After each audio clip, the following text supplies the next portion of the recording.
Good morning, everyone, and welcome to the food session that we've got all day today here. My name's Duncan Williamson. I'm the Global Head of Food System Transformation at Forum for Future, and I'm going to be moderating the day for you. But to start with, I've been asked to speak to you just to frame the day around food and food system transformation. So what I thought I'd do, to frame it like this. Recently, I've heard a lot of people talking around food systems and how food systems are broken. And I don't think that is right. I think that is not based on evidence. What we've got is food systems that are doing exactly what they have been set up to do. We're producing more calories than ever. We're producing more food of certain types than ever. We have got some companies making more profits than ever.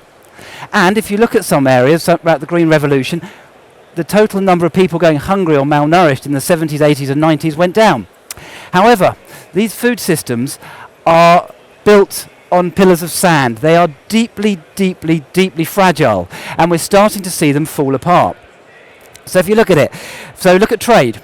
So the food system is built on international trade systems, but two of the biggest routes of trade, the Suez Canal, is under pressure because of pirates and the Middle East situation, and then the Panama Canal is a freshwater canal, is running out of water.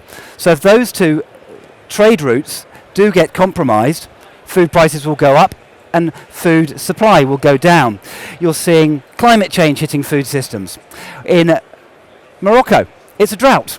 The second largest reservoir has no water. And in the UK, we rely on Morocco for things like tomatoes and salad vegetables coming in, but they're not be able to grow them. So it shows it's vulnerable there. We're also seeing throughout Northern Europe record rainfall, record flooding. We're not able to produce the food we need to. In England, farmers are not able to plant their crops for autumn. So we're seeing climate change hitting food supplies and showing how vulnerable it is. And this isn't just in the UK, North Africa, all around the world, significant regions of crop growing and agricultural crops are vulnerable to climate change, and we're seeing fish stocks collapse everywhere. On top of that, about 50% of the global population is malnourished. We're seeing record levels of obesity, record levels of people overweight, and we're also seeing hunger going back up for the first time in about a decade. So we're seeing the food system is vulnerable. And governments are also starting to look at it and going, well, we've got to pay for this somehow. And the current subsidy system is not delivering what it needs, and we have to pay for diet-related ill health. We have to pay for climate change adaptation. We have to look at how we support farmers. So governments are starting to go, there's something wrong with it. So food systems are going to need to change. And that's what today is about.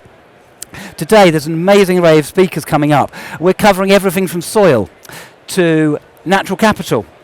We're also going to be covering diets. The subject no one likes to talk about. Should we eat less meat? Should we move to more plant-based diets?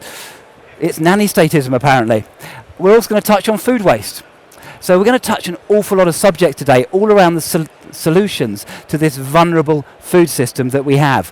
And I think it's going to be a very exciting day. The range of speakers we have is really impressive, and I'm looking forward to it as we get into it. I'm from farming background myself. I feel like I have skin in the game when I see how this happens, and I want to learn about these solutions and how we take a systemic solution that delivers a just and regenerative transformation to food systems, which is what at Forum for the Future we're all about. We believe we need just and regenerative transformation to develop future fit food systems.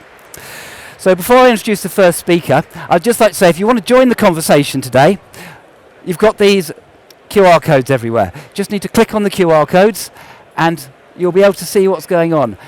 Join the conversation.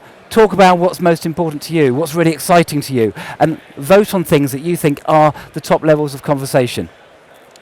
Okay, then, so scan the QR code. Now, one final point, before you leave your headsets behind. Really important, otherwise you will be chased down.